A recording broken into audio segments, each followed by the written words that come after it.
Show me the crypto. Show me the crypto. Show me the crypto. In a world on the brink of disruption, two men will bring you clarity by interviewing some of the most intelligent and influential names in the blockchain world. Welcome to Show Me the Crypto with your hosts, Wade Patterson and Ulf Lonergan. Well, hi there and welcome to Show Me the Crypto. My name is Wade Patterson. And I'm Ulf Lonergan. And we're a couple of friends from Canada who love learning about cryptocurrencies and blockchain technology, and we're happy that you're along for the ride. Whether you're a crypto virgin or you know your way around the block, we hope that our interviews with some of the most interesting and influential people in the blockchain space will help bring you value. And on this episode, we're joined by Roland, organizer of HiveFest. Roland's childhood represents the quintessential Dutch upbringing. He was born in a small and lived his first year of life in a small windmill in the southwest of the Netherlands. And he was next door to a pancake shop that was owned by his father. Fast forward to 1996, while in hotel school, Roland purchased a computer making monthly payments so that he could access Excel for various school assignments. But while his other students who were part of the program were getting part-time jobs, Roland used that computer to teach himself how to build websites and apps, and eventually, being immersed in the world of technology, went on to learn about crypto very early on. Since then, Roland has become best known for his role as organizer of every Steamfest since 2016, which has transitioned into HiveFest, which takes place virtually this year, December 18th and 19th. Roland, welcome to Show Me the Crypto. Thanks, guys. Thanks for having me. We're really excited to have you on as well. And I think that this is episode 3, but even if we get to episode 100, I don't know that we will ever have a bio that is interesting as yours. But what I'm curious about is those early days of crypto. So I mentioned that you were aware of it very early on, but between that time and then becoming aware of Steemit, what was your involvement like with regard to blockchain and cryptocurrency? Well, I was a late bloomer, but if you look back right now, maybe not, I don't know. But involvement prior to Steam, or I call it Hive these days, was actually maybe a year before. Oh, actually, no. My first connection, my first hit on crypto world was when I heard of Litecoin.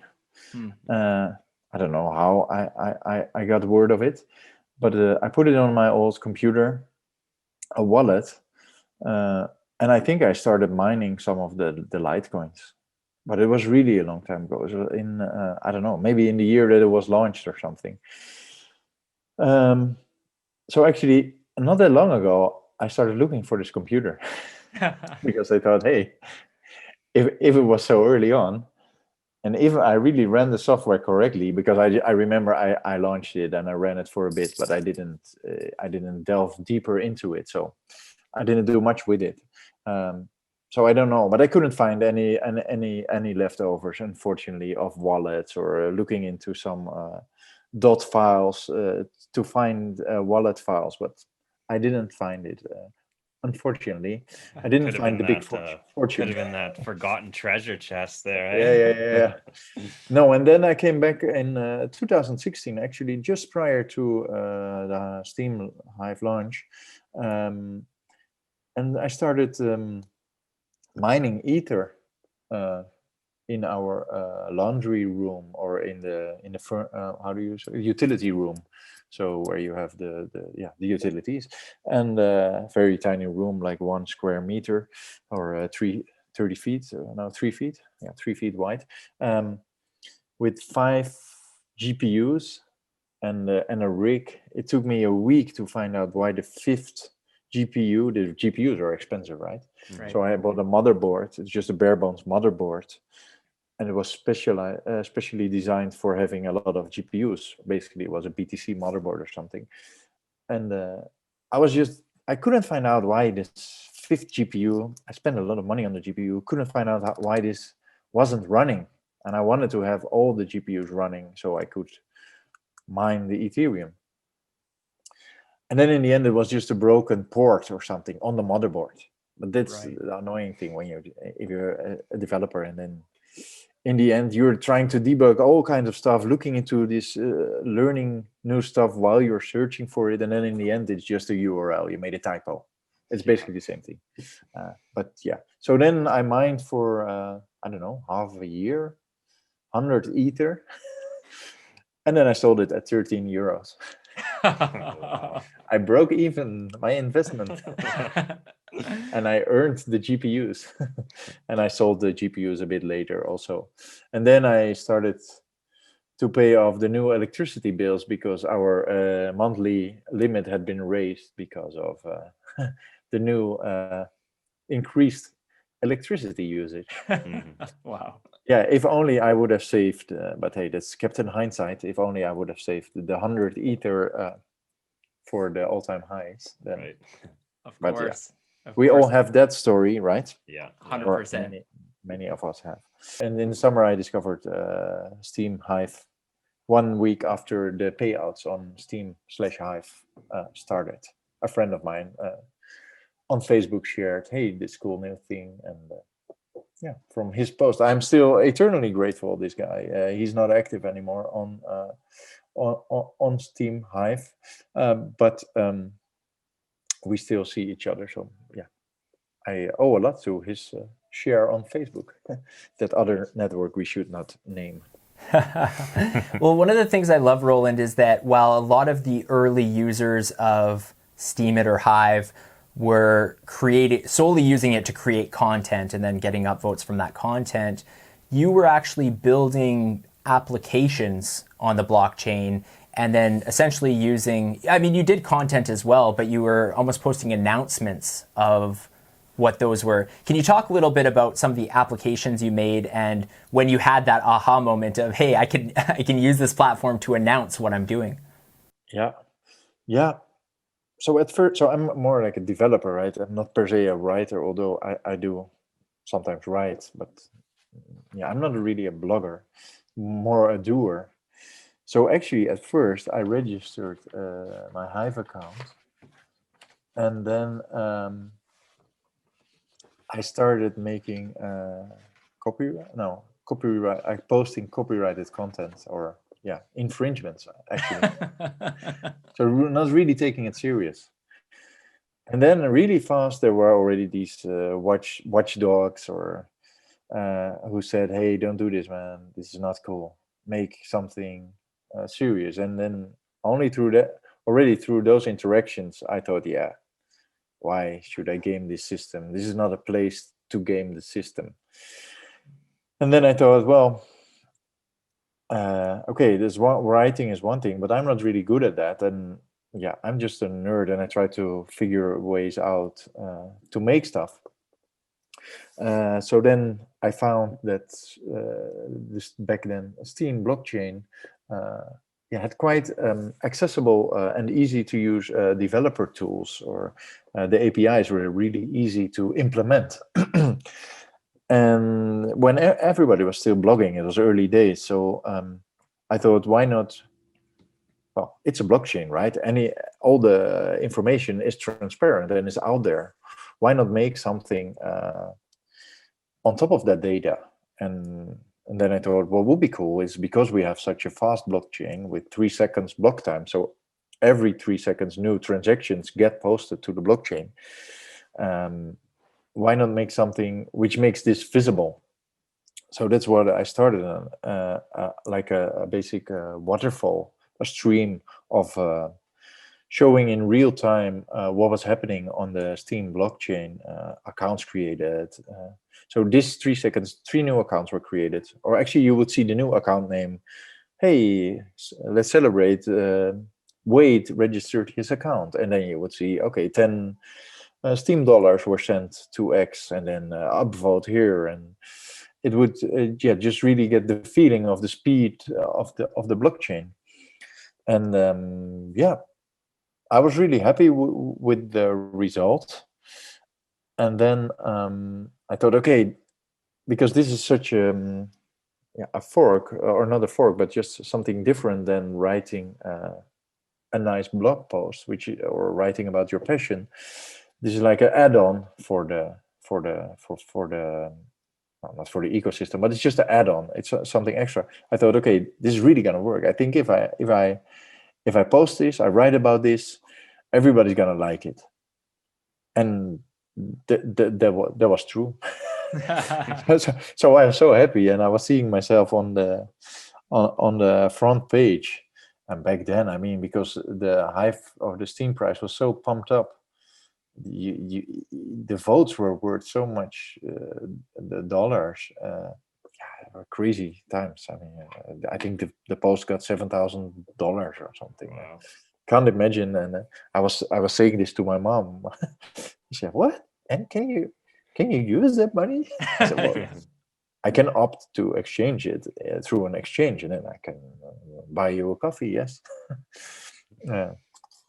But yeah, so yeah, then yeah, I don't say I'm the instigator. I don't want to claim that, but at least I think seeing that people could also earn through sharing other forms of content. In this case, the creation of something valuable, or well, maybe this one is not valuable, but something cool for the blockchain, could also generate through that reward system, generate some rewards.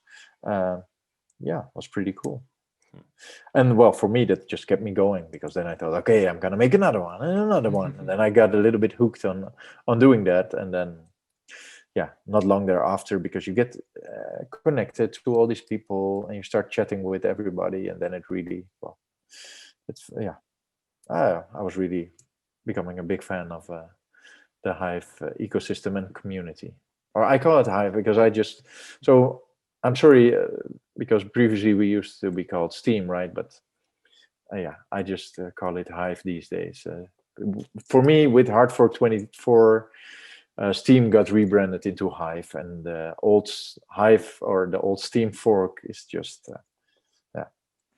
I know there's a little bit of controversy around that, and I don't know how much you want to get into it, but just for our viewers who maybe they're not familiar with Steemit or Hive, they're brand new to crypto, can you just talk a little bit about why that happened, or what that became, and why it's now called Hive? So Steam was started in 2016 as a media curation and reward blockchain with 3-second block time, and you have named accounts, so you can send your value, you can transfer it from Wade to Roland, or from Bob to Alice, and not from XYZ 1 2 3 4 5 6 blah blah blah. So that's very convenient. And for 3.5 years, everything was going great, in my opinion. Well, Hive was just continuing, and but the founders of the Steam blockchain, wanted to sell their major stake, because Steam started with a mining phase, where anybody could fire up the Steam software and start mining the Steam cryptocurrency. And the founders or the creators of the software were also mining, and because they had designed the software, obviously they wrote the software, they wrote the mining software, so they knew every quirks and things about the software, because they've been running their own tests for a long time. And then they publicly announced that the software was available for anyone to install. So then everybody who was on Bitcoin talk, not me, because I didn't know anything about crypto back then, except for my heater in the laundry room with some ether. So then everybody was, everybody could mine theoretically. And what some of the super nerds who were already into crypto for a long time and already knew other ventures of Dan Larimer, the co-founder of Steam, for example, BitShares, saw similarities. So they, with reasonable time investing, they could fire up Steam mining software as well. But so the Steemit the creators of the software, Steemit Foundation or Steemit Incorporated, actually, they fired up like Amazon instances. So they were just mining, like they were the major miners. And then at first there was a typo in the software and you needed to know about this typo. So slowly people started to know this typo. And then after a couple of weeks, Steemit Inc. was done with mining because they already mined so many crypto Steam currency. And then also the software had a huge inflation rate at first. So you had to lock up your Steam from the get-go. And then from the first days, the inflation rate would be super high. So if you wouldn't lock up the Steam, you would lose the value immediately, or your proportional share immediately. So for them, it was really interesting because they had a lot and they locked it up. And because you got compensated, if you locked it up, you got compensated for the inflation. Right. So it would inflate, but you get compensated. So the inflation would just add up. And because they had so much, it was like, so they would, in the end, I don't know how much they owned, but they owned a major stake.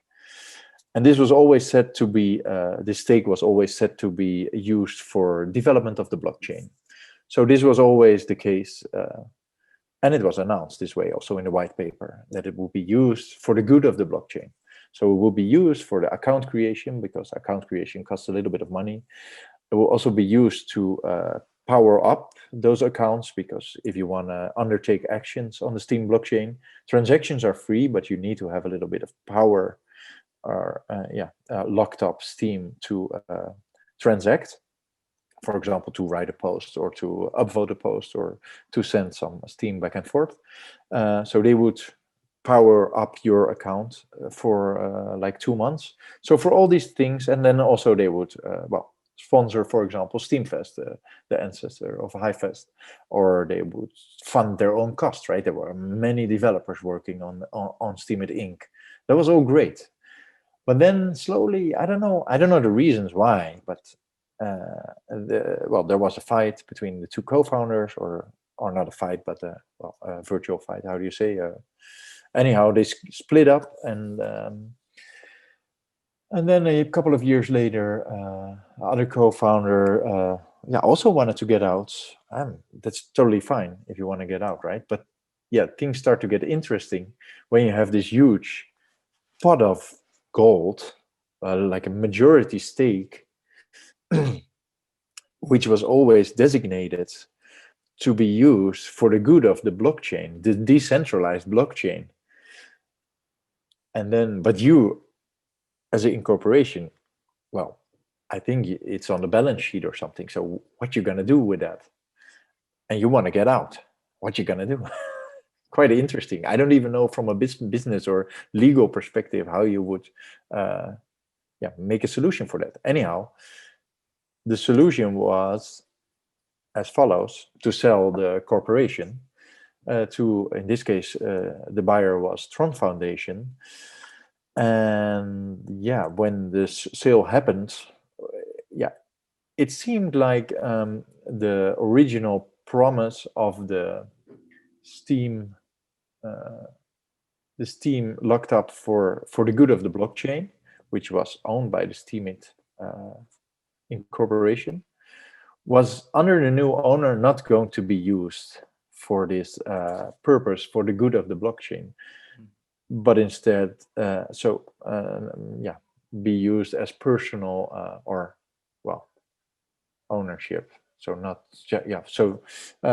there was the cause of the crack, because the community, Steem was really a community of people, and then the community saw that there was one new entity coming in, which not really, which didn't feel like it had plans to go along with the community and use those funds for the good of the blockchain, but instead just use them to make money out of those funds. So basically sell those funds, or maybe use the funds to vote in for witnesses. So start governance, start participating in governance with those funds, which were always set to be not used for governance. So stuff like this caused a big part of the community to say, hey, listen up, guys, this is no longer a decentralized blockchain. Let's just move along. And that's what happened in a long story. Yeah, no, that's it's fantastic, or absolutely interesting to hear you kind of articulate it, because I think now and then there's little bits and pieces that get heard, but just kind of hearing that history from someone who was involved since the early days. So going back, and I'm using these terms because they're kind of what was used at the time. So, calling it Steamfest, the inaugural Steamfest. How did you get involved with organizing that? And I'm guessing it has something to do with going back to your early hotel school days and whatnot, but how did you get involved with that process? Yeah, that's partly true. So what triggered me to start organizing it is that, to me, the Steam Hive community, the get-together online really felt to me as the early days of Twitter. So with Twitter, what you had there, so I'm talking about 13 years ago, with Twitter when it was new in Holland, there was only a small group of super nerds using it, and you get to it was the early days of social media, basically. Of course, you had Facebook, but and some other social apps, but this was, so there you were connected with friends, right? On Facebook, you were connected with friends and with people from a student life or work colleagues, maybe, but not even back then, I think, no. But with Twitter, it was a public chat, right? And you get matched on hashtags or matched because you know this person and you see this person replying to this other person. And then you build this little network of people who you follow and they follow you back and you have these interactions. So you really get to know these people on through the keyboard. And now that's more common, right? But then it was new. And then the first time we had this real life meetup in Amsterdam, it was so weird. It was this bizarre social experiment where you already knew this much about all these people around you, but you met them in real life for the first time.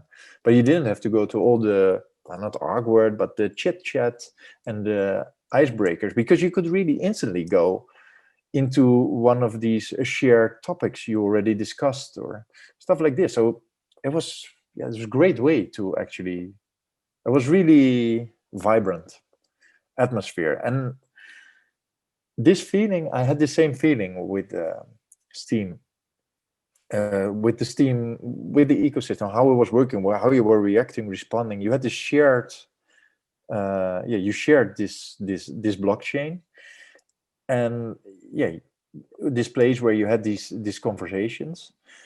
So to me, it kind of felt like this could be something. If we do, it really felt like these early days of Twitter. So I thought, let's do it, but then let's not organize a Steam Amsterdam meetup, but let's make it a bit bigger and let's do kind of not global, but like just reach out to the whole community and ask, hey, what about doing this bigger event?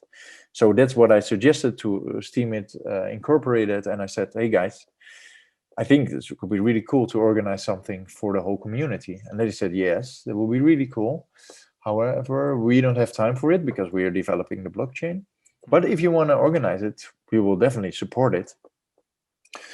And since I had been working previously at a couple of events, festivals in Holland, part-time for a while, and indeed also through my hotel school period, and had organized a couple of hackathons. And so, I did have some event experience, and I'm a bit sturdy as well. So I just get started working on it. And when I had a confirmation, so I made a preliminary budget and then I sent it to Steam It Inc. because they were really supportive in the first edition. People had to pay, but it was more, how do you say, a symbolic payment, like a down payment. So you would really make the trip. So I think it was $100, no? Yeah, it was inexpensive for the experience. I remember there was like open bars and stuff like that, and I'm like, I did not pay enough to cover my drinks and that kind of thing. No, and everybody got 2,000 and something Steam. And again, kept in hindsight, if you would have saved that to some all-time high, you would have enough to go to Steamfest for the coming 10 years. What was Steam's all-time high? Didn't it hit $7 at one point? Like, yeah, I think something like that. Yeah. So everybody got $15,000 in Steam at the event. So Roland, when this was actually around the time I was getting introduced to crypto, and I got introduced through Wade. And Wade at the time was he was telling me about this event that he was going to be attending in Amsterdam. It was Steamfest. And I thought that was so crazy, like flying for us from Canada across the world to go to Amsterdam and go to this event. And I know for Wade, he still says to this day it was one of the best weekends of his life. I'm just wondering what goes into putting on an event of that magnitude. And is that, I mean, you said you had some event experience, but how did this maybe differ, being that it was, a crypto event, and it's an event, as you said, that people know each other online, and now they're all coming together from around the world? Yeah, so to be honest, for me, during the event, I'm crazy busy. So I do not get to enjoy the event. I enjoy the days after to see what content people made and how good of a time people had. I also have a kind of a good time because I get in the event mode. Well, the first year I didn't really have a good time.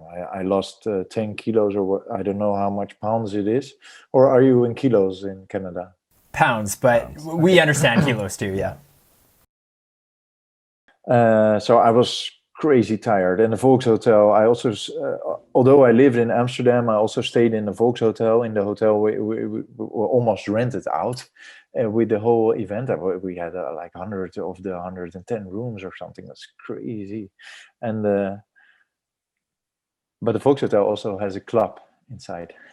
And I thought, okay, Roland, because you organize this whole event, you should sleep very well. So Volkshotel had a quite affordable price, but the rooms were small. But they had a couple of rooms that were a little bit bigger. They were the custom rooms. So I thought, okay, let's book one of those. I was like super weird, decorated. But what happened, or what is the fact? As a matter of fact, these custom design rooms or something, they are situated next to the elevator shaft. And because you're next to the elevator shaft, all the music from the whole building goes through the elevator shaft. Oh, great. So I wasn't sleeping. Well, I actually booked one of these rooms on purpose. It was bad preparation. But anyhow. So no, I don't really enjoy the event in a way that I can in this way, but I enjoy just running the show. And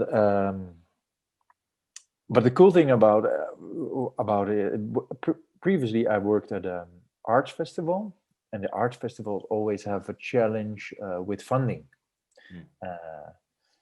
Of course, this leads to a lot of creativity, but especially here in Holland, you have all these arts funds, and they are really strict, and you have to apply. It's logical that you have to do this, but then you always, in the beginning of the year, with an art festival, or 1 year in advance, you start budgeting, and you have this cool location, and then you have that cool location, and then you draft up the budget, and then you go to the city council and whatever instances to apply these budget proposals, and then you have to wait for a super long period of time, and you have to continue to work on this event, and then you still don't know if you will actually have this money to execute the event the way you have this in your mind. And then you get the cancellation of the arts council, and then they say, no, sorry, man, we're not going to support you this year. And then you have to become really creative. And in the end, it always works out because people want to make it happen. That's a great thing about people. They want to make stuff happen. But with especially the first years of the Steamfest, it was like, okay, Steam Inc. is going to support. People are making Steam by writing articles. by even writing about, hey, I'm going to Steamfest. Oh, upvote. And then, oh, okay, well, basically people could earn back their ticket just by writing to on the Steam blockchain. So that was really cool about organizing, because then I could go to Lisbon in advance, and then we could go to a super cool villa on the top of the hill, which was overlooking not really like a posh thing or like a super over the top thing, but just a beautiful mansion which would perfectly fit the amount of people who were expected to be signing up, and it would just completely fit. And also, it wasn't a mega expensive, but it is more like that you could just go and really have a discussion with the venue, knowing in the back of your mind that most probably you would be able to actually book it. So you could go there and look at it in a way, would this be a nice venue for our group of people? And not in a way, okay, this could be really cool, but yeah, why am I here? It will never happen. And so that's really cool thing about organizing it. Cool. And yeah. So that's something I really like about organizing the event. Although this year, I must say that when we were going to organize it, maybe in Amsterdam again, with all the inflation, for example, Volkshotel back then, 5 years ago, it was just opened up, so they had these really nice prices. And since then, Amsterdam tourism has just boomed. Well, now it's obviously imploded. But yeah, so they were prices. It would be quite more expensive to, for example, stay. And also, the first edition was 2.5 days, and nowadays it's about 5 days, or people are almost a week away from home, and it would have become quite an expensive venture this year, and also challenging to see if I could get enough sponsorship to make the whole price attractive, or find another model, which I'd rather not have. So just to organize the main event and have all the side events disconnected, or not have food for everybody, something like this, or no open bars. But I'd rather not. I'd rather organize the whole package. Right. Roland, this year you mentioned there you had some thoughts of maybe bringing it back to Amsterdam for the 5-year anniversary. This year's been a crazy year, 2020. I mean, especially in the event industry. So you've pivoted and you've created this virtual HiveFest, which is going to be taking place, as I mentioned, December 18th. And then I think maybe you can talk about what the 19th is going to entail as well. But how is it going to work for someone who's never attended a virtual event? Like, what will the experience be like? So yes, I wanted to cancel. I don't know if I touched on this. I wanted to cancel because we are so with our community the Hive community is super digital, right? We are every day already behind our computers. We're chatting, we're watching live streams, and digital events in these COVID days are normally like that. You have a venue, maybe it's like a super fancy television broadcast. So you have a venue, there are a nice live stream, but then somebody is broadcasting. Mm-hmm. And then the rest is connecting through a chat room. Excuse me. Through a chat room. But we already do that every day. And HiveFest is really about connecting with people and meeting people, and maybe doing a city trip with people and having a good time and really being together with people. So I these digital events, although they are great to keep the momentum going, it just didn't convince me to organize one of these events. So I was really about to skip this year and just silently skip it. And well, nobody asked, so let's just continue and see next year. But then with these things, the Oculus, I have the Oculus headsets. Don't want to promote a specific brand, but what they did was really cool, because they have a vision where they want at least 1 million of these headsets out there. So they lowered the price point significantly compared to last year's version. Of course, still expensive, $350 or $300, depending on where you are, for one of these devices. But I thought, okay, let's just buy one. And then bought one, hopped into VR, and was mesmerized about, well, I call it like, the greatest mindfuck ever, or not ever, but it's just a great mindfuck. If you put up the headset and you go into these social worlds, in this case, we use Altspace VR for HiveFest, but there are others. You just get tricked as if you are there, because the device it responds to your movements instantly. So there's no glitch. And the audio is all around you. It's called binaural audio. So it's 360-degree audio. So you really hear that somebody is chatting over there behind you, or that makes the whole experience as if you are there. The only thing what tells you that you are not in the same room is sometimes when somebody leaves his audio open, and these devices are pretty good in noise filtering and noise cancellation and some machine learned audio enhancement. But sometimes you have something that happens with one of the persons with whom you're chatting, and something in their real world happens. I don't know, maybe the mailman is in front of the door or something, and then, or maybe an ambulance driving by, and then you think, so that's the only thing that takes you out of that virtual reality. But I thought, okay, this really can make it's the second best thing to doing a live event, and it's a pretty low barrier to entry.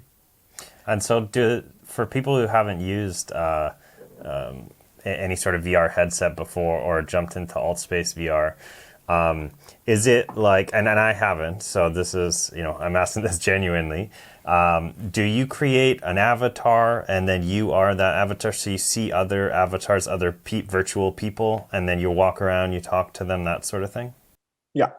So for Altspace, you can use Altspace on your Windows and Macintosh computer, and you can use it on several of those VR headsets. It's in the app stores of most of the VR headsets are supportive.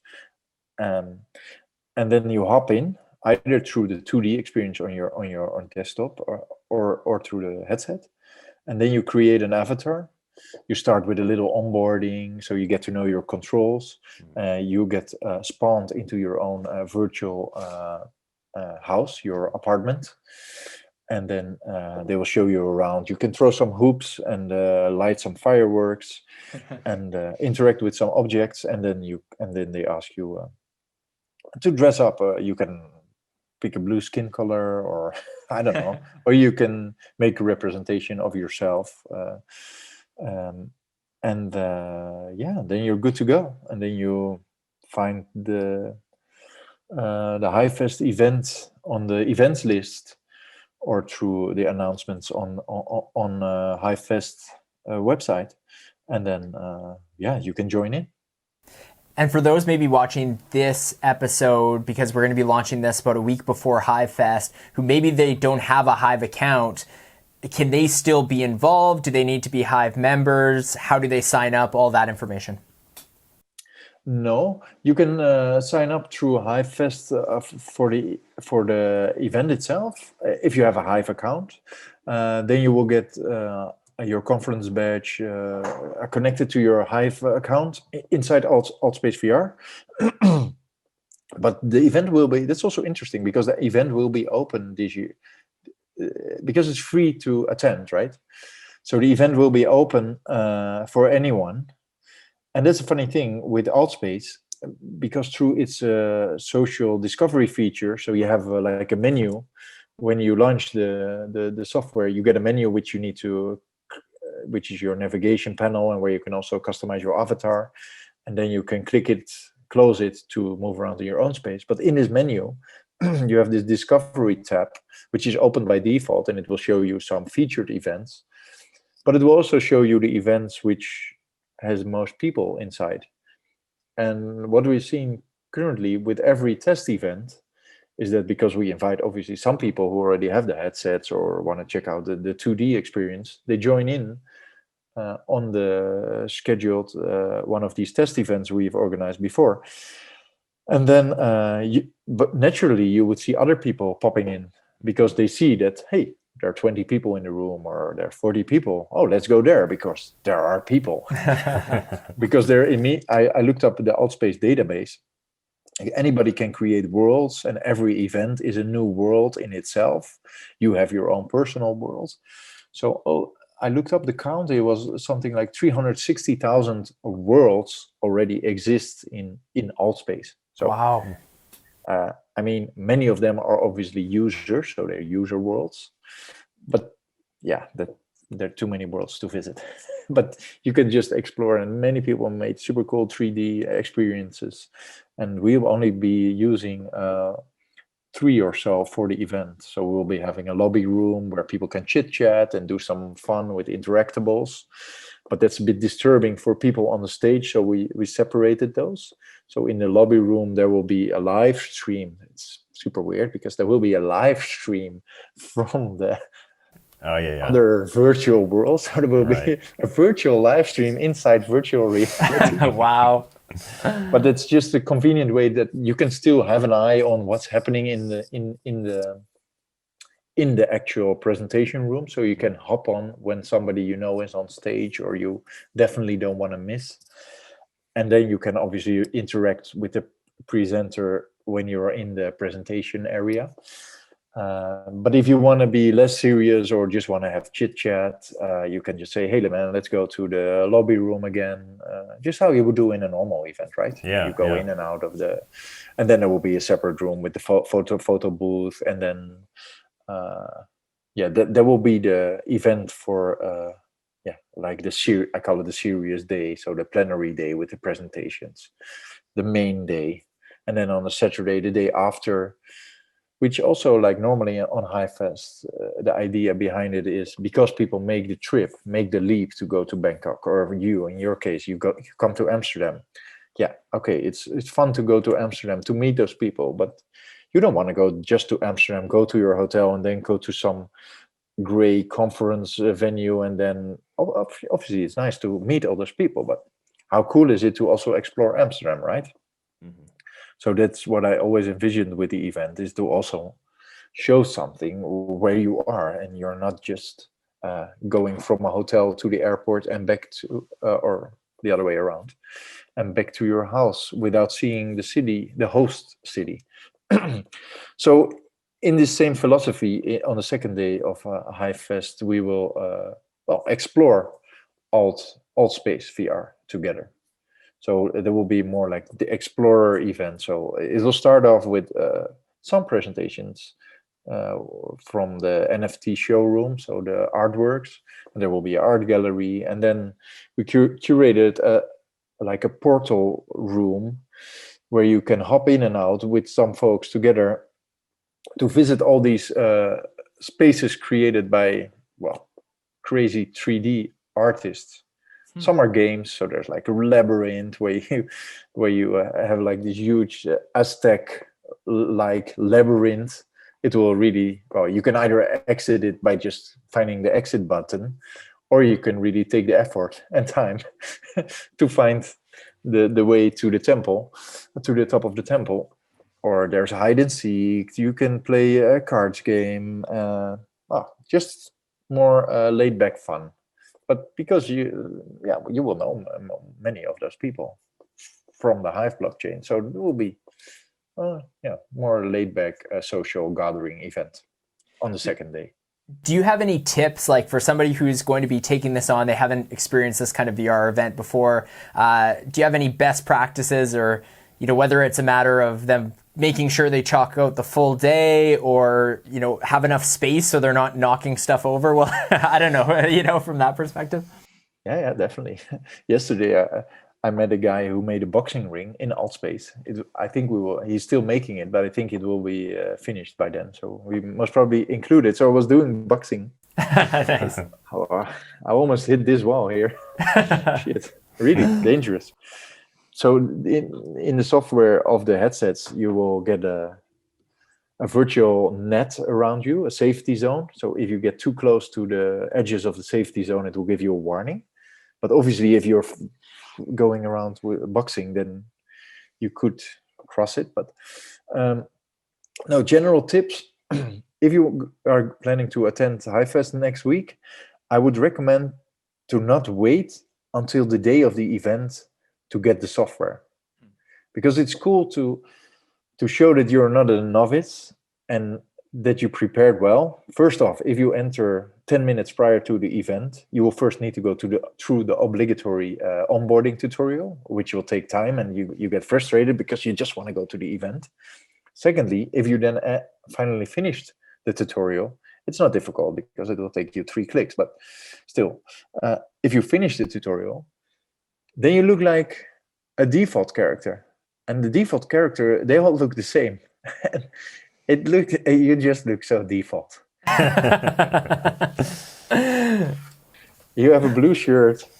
I don't know. You have yeah. It's just you. I guess there will be some defaults. You got noob written all over you. It's gonna be a lot of those, I guess. I hope not. I'm really pushing to people already. Everybody, and there are many. Actually, the competition. I put a prize competition out there for 3,000 Hive to be won if you are early bird and already signed up. But yeah, the competition already finished. You already drew the winners. But just to get people already, that you already know the software, and it's also cool to do. It's fun to do. So that's my major tip. And if you decide to join on a through two-dimensional, so through your Mac app or through your Windows application, if you want to interact by voice, it's mandatory to wear a headset, because the software is doing feedback loops, and you will start echoing. And if you start echoing, everybody else with headsets will hear you, and they can manually mute you, but only for their experience. So not everybody knows this. So then most probably you will get a warning from one of the hosts saying, hey, please wear a headset or mute yourself. But yeah, if you want to join on 2D experience, so on your Mac or Windows, please get a headset, just a basic one like this. And then you're good to go. Awesome. And taking a step back, kind of out of the event side of things, a lot's happening in the blockchain world right now, in the crypto world. And what do you make of this? I mean, if somebody who's especially been involved with Hive since 2016, but I'm sure you've had an interest in the space, what do you make of where we're at now and what the next couple of years might look like? Yeah, I'm not per se super. Well, I'm biased, right? On one hand, so. So I'm not per se a visionary or something, but yeah, if we talk, for example, about Bitcoin, yeah, I personally, I think it's, yeah, I'm just a firm believer that it's a great new asset class with unique capabilities. Just the other day, I read in a local newspaper. My girlfriend works for our local national newspaper, one of the national newspapers, and one of her colleagues is a senior economist writing about Bitcoin and saying, "Oh, last week the Bitcoin price crashed, and now it's up again 5%." And yeah, with gold, at least they can find new gold everywhere around the corner, and depending on how high the gold price is, more difficult to mine properties or mines. Gold mines will be profitable, so then they will open up and start mining in those difficult spots. But with Bitcoin, there is a limited supply. Yeah, that's not convenient. And then I think, okay, I find it super interesting. Why don't you see that for the first time in your life, sir? There is an asset class which has a finite supply. Why not? Yeah. So then I was really complaining at my girlfriend. I said, "Look at this article of this colleague of yours. Why is it was an opinionated piece? So it's an opinion, so it's totally fine. But it's his opinion." But I was like, so yeah, I'm not per se a visionary for the future, but at least I can see Bitcoin being. You see the adoptions going on right now. I find it interesting, and I was a believer since a couple of years in this matter. And regarding Hive itself, it's cool to see that Hive with the rebranding or with the hard fork in March also this year. It really feels like you really own Hive. You're really part owner of the blockchain, and at least for me, but I think for many out there, it used to be with Steemit Incorporated doing all the dev work. It used to be us versus them. So that's what you saw at the Lisbon Steam Fest. There was a Q&A session which had to keep on going because nobody could ever or really talk with the Steemit Inc. Team. So it was a Q&A session which I had to extend because so many people had so many questions. And yeah, and also people complaining, or when is this done, or when is that done? And now I really have the feel that it is more one. So you really own Hive, you're really an owner, and it really feels like you're owning part of it, and you can work and make it better. So we have every 2 weeks, we have the bi-weekly developer meeting with the core developers. I'm not a core developer, but I want to delve into so I'm not a core developer on Hive D, so on the core software of the blockchain, but I do make apps for the blockchain, like the Hive wallet, for example. But I'm a regular attendee of these meetings, and there's some pretty cool stuff being built right now. So, for example, Howell is one of the core contributors. He's working on a patron-like feature. Which basically have you guys open up a subscription-based model, or like a supportive subscription-based model on the blockchain, where every week automatically you would get some Hive through this patron style model. And he's working on it for the next hard fork. And yeah, seeing it progresses, and it didn't progress for the past 2 years, or not really. I don't want to discredit discount some of the Steam employees, because on the community side of things, and also Vandenberg, I mean, they're really, in my eyes, very intelligent and really smart people who made super cool stuff and kept on working. But the huge developer team was shrunken, and then obviously, if you're only with 1.5 core team developers, you can't do that much. Also, especially in the case if you need to fix stuff on the current blockchain. Maybe if you need to do emergency stuff, then there was not so much more progress. And nowadays there is again. Roland, we like to end every episode of Show Me the Crypto with the same 3 questions. We call this section "You Had Me at Crypto." So Ulf's going to throw those questions your way. Yeah. Uh-oh. All right. Who is your favorite person to follow in the crypto space? Oh, it's difficult for me, man. So many people on a Hive blockchain who are doing great stuff. I really don't have. It's really difficult for me to point somebody. I'm sorry. That's okay. No worries. So in general, I'm just. I have a bad. How do you say, a man crush? Man crush on Elon Musk. But there's a lot of people have it just because he's not per se a favorite crypto person, although sometimes he just tweets out BTC or eat this crap, or I don't know what he ever said. I find it so cool that somebody this high up, I mean, he's running so many shows, it's just being such a lame ball on Twitter. Yeah, I find it very inspiring. Totally. Whenever Elon Musk tweets something about crypto, and they're always hilarious, they're never that insightful. They're usually little questions, but I get excited every time anyways. It's still just something, sparks a little joy. All right. What will the price of Bitcoin be 10 years from now? I can say 1 Bitcoin. will be 1 Bitcoin.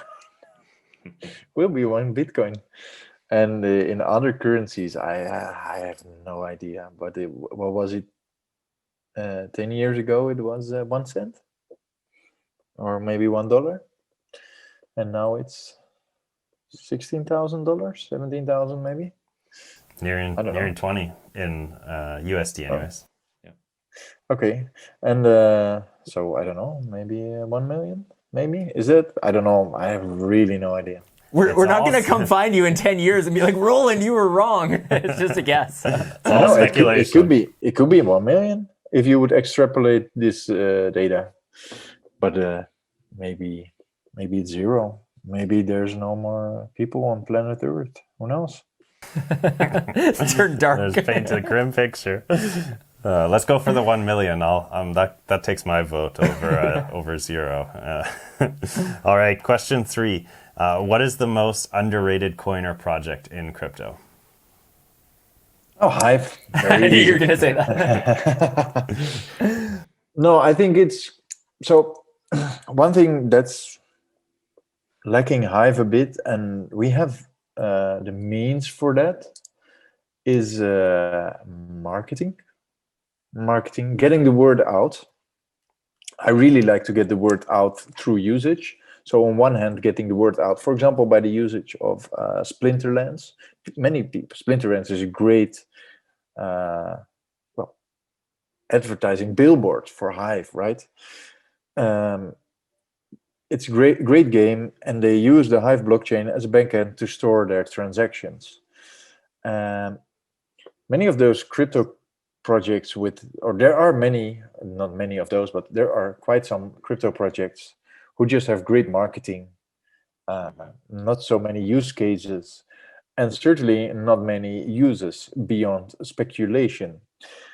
And Hive has been proving itself already for almost 5 years now, and offers so many possibilities in terms of building on top of it through your own applications beyond the actual daily use. I mean, there's quite a lot of people using it, and I'm really looking forward to these new features. I just told you about some of those features, like a Patreon, a decentralized Patreon is pretty cool, I think, to add. And yeah, I think, for example, this year's theme of HiveFest, I'm making a mistake. This year's HiveFest can also help with getting the word out, because since it's now free, what we see with all the pre-events is that people just hop in and they don't know about Hive. And therefore, we also made like an onboarding tutorial. What is Hive? So if people spawn into one of the Hive-related worlds, they would first see like an exposition of poster frames, which in 10 frames introduce a little bit to tell you what Hive is. And yeah, so I think with some decent marketing, and I saw some people getting initiatives out there, because we have the Hive proposal fund, where you can actually write a proposal, and if it garners enough governance votes, then your proposal would get paid out.